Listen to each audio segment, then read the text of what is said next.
மாவட்டம் மற்றும் கொடைக்கானல் பகுதிகளில் காலை வேளைகளில் கூடுதல் பேருந்துகளை இயக்க மாணவ மாணவிகள் கோரிக்கை வைத்துள்ளனர். பேருந்துகள் போதுமான அளவிற்கு இயக்கப்படாததால் காலை நேரத்தில் மாணவர்கள் நெரிசலில் சிக்கி சிரமத்திற்கு உள்ளாகின்றனர்.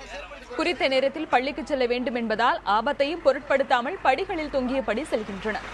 இதேபோல் திண்டுக்கல் மாவட்டம் கொடைக்கானலில் உள்ள அன்னை தெரசா மகளிர் கல்லூரி மற்றும் அந்த பகுதியில் உள்ள மாணவிகள் பள்ளி கல்லூரி நேரத்தில் சில பேருந்துகளை இயக்கப்படுவதால் படிகளில் தொங்கியபடி பயணம் செய்கின்றனர்.